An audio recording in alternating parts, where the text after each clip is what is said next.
السلام عليكم وأهلا وسهلا فيكم. الكل عم يحضرني بما إنه لساتنا بأجواء الصيف والحر، أكيد بدنا وصفة تكون سهلة وتبرد على القلب وما توقفنا فترة طويلة بالمطبخ، لأنه بجد بهذا الحر الواحد ما متحمل يوقف أكتر من هيك بالمطبخ.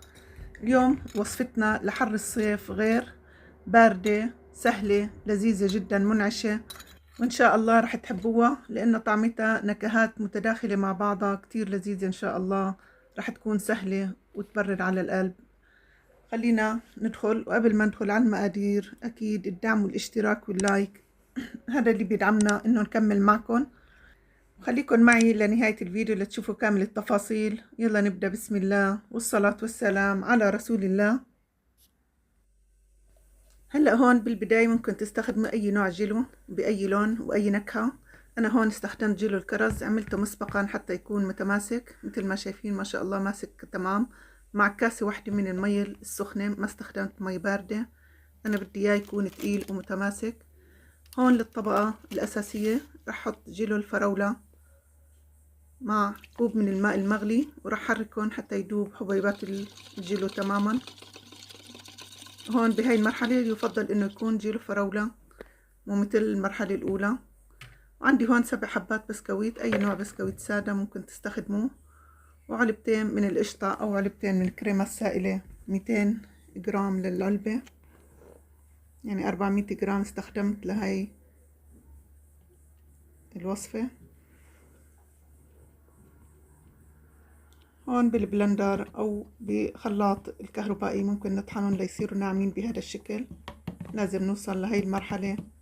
وهلأ بالأطباق اللي بدي أقدمهم ممكن طبق كبير، ممكن مثل ما راح أعمل أنا بأطباق فردية، طبعا متوفر عندكم، وحتى ممكن بالبلاستيك، الكاسات البلاستيك كمان بصير بيطلع شكله حلو.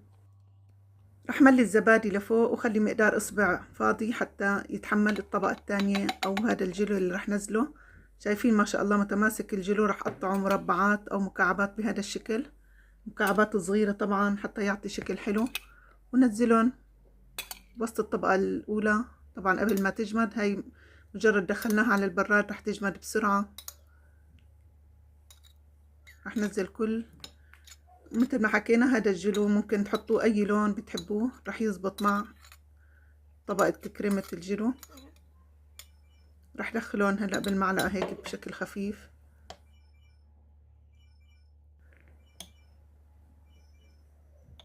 شايفين بعد ما دخلهم رح احطهم على صينية ودخلهم على البراد، ممكن ساعة ممكن ساعتين على حسب ما تشوفوهم تماسكوا.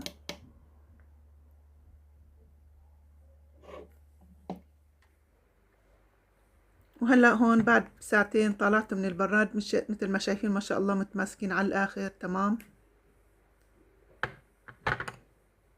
راح طبهم هلا على صحن حتى نشوف كيف شكله من جوا. ممكن تحفوهم تبعدوا الاطراف تحرروها بالسكينة اذا ما نزلت معكم بسهولة، او بتخلوهم مثل ما هن على وضعهم.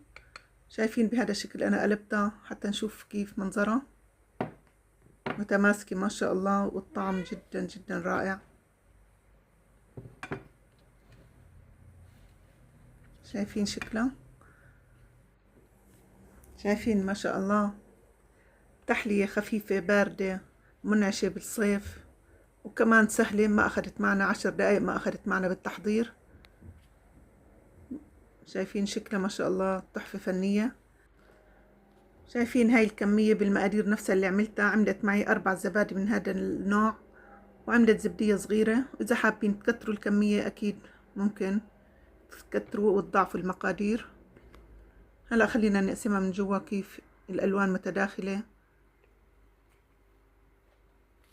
شايفين مكعبات الجيلو رائعة جدا بجد ما شاء الله، نصيحة بتستاهل التجربة، الطعم خرافي. إن شاء الله نكون عم نقدم لكم وصفات تعجبكم وتكون سهلة ولذيذة وتبرد على القلب بهاي الأجواء. ولا تنسوا تتابعونا وتكتبوا لنا تحت بالتعليق رأيكم بمحتوانا، وانتظرونا بفيديوهات جديدة من كل جديد، وبالصحة والعافية للجميع، بأمان الله.